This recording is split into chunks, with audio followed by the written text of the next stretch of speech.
Yeah, so stress can affect our body, it can affect our emotions, it can affect our thoughts, it can affect our behaviors as well. Physically, you can have symptoms, you can have high blood pressure, you can have a headache. For women, it might even be serious enough to affect their menstruation. You can have irregular periods, you can have a loss of sex drive. Stress can affect you in so many ways physically. It can affect you emotionally. You might be depressed, like one of the people on the street said, when he's stressed, he gets depressed. You could be depressed, irritable. It can also affect your thinking. You find you can't focus well, you don't remember things, you don't know where you kept something and stuff like that. And it can affect your behavior. You might find that you start withdrawing from people, so it has, when you see any of these symptoms and you go to a doctor and they've checked you, sometimes you see people, they say, I've been to the doctor, they've done all the tests, they've examined me, they can't find anything. And yet you have these symptoms, then it might be due to stress. So what can we do, Nikki? What can we do to prevent stress?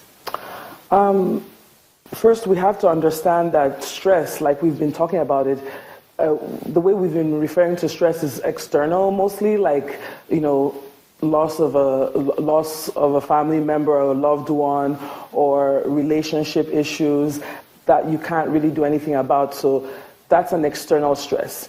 But when it's an internal stress, we do have power to change the situation or change the way we react to the situation.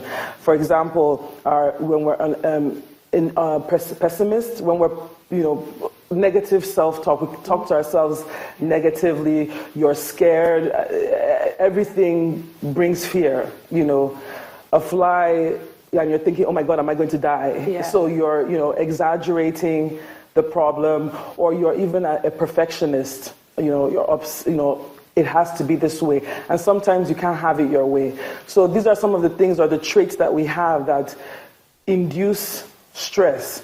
And if we try to look at it and work on it, we can actually prevent it.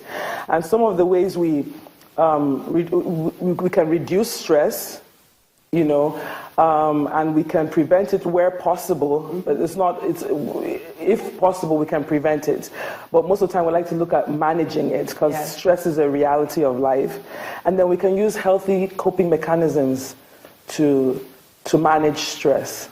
So based on what you just said, you can have two people who have the same identical thing happen to them. Say they lost a job, or a relationship went very badly, but they react in completely different ways. One can be very stressed over it, and one can just handle it very well.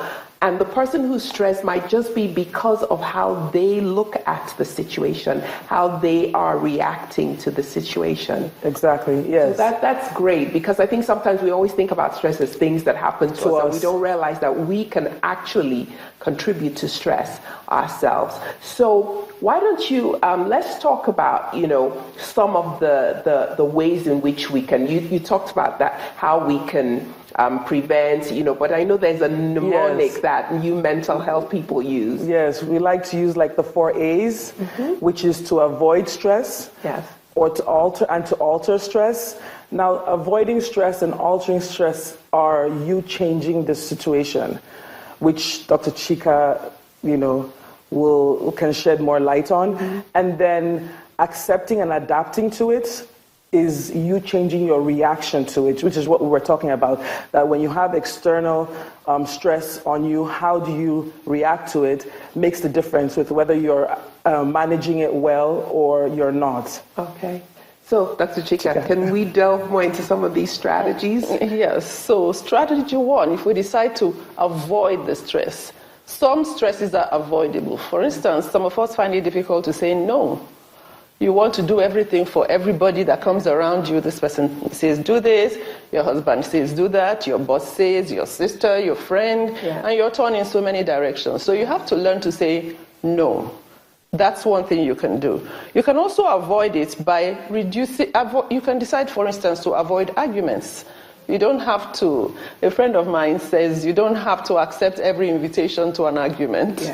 You can just let it go, because it will build up to other things.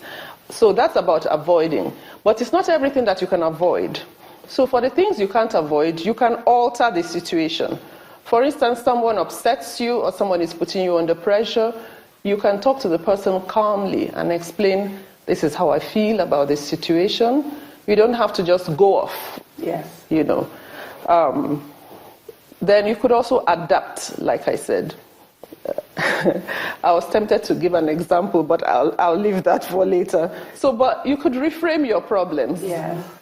Like, you know, the way we say the glass, whether the glass is half empty or half full. Yeah. You can look at your children, maybe you're having problems paying their school fees, and you can say, well, even though I don't have enough money to pay school fees now, but thank God these children are doing so well. They're going to make me proud in the future or something, you know. So you could just decide to look at it from a different perspective. So you don't feel so pressured while waiting for that situation to blow over. And then you can accept the things that you cannot change. Because the truth is, after all is said and done, there are some things you can do absolutely nothing about.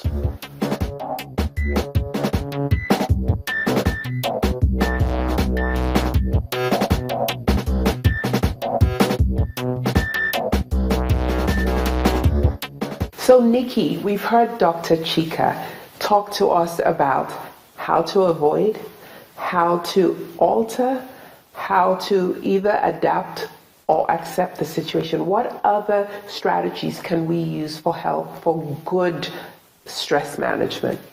So the other strategies that we can use is to adopt a healthy lifestyle. And what do I mean by this? Exercise regularly. You need to exercise at least 3 to 5 times in a week. And exercise has been shown to, significantly reduce stress, Eating well, eating healthy, that reduces stress greatly. So you have to eat healthy. You can seek advice from a nutritionist on how to plan or modify what you're eating. It reduces stress greatly, and also getting enough sleep. So just generally adopting a healthy lifestyle. What about, sometimes people deal with stress by drinking certain things. You mentioned it earlier. So what about reducing caffeine and sugar? Because sometimes some people tend to deal with stress like an immediate response or remedy would be sugar. I need my Coke. I need my caffeine. A lot of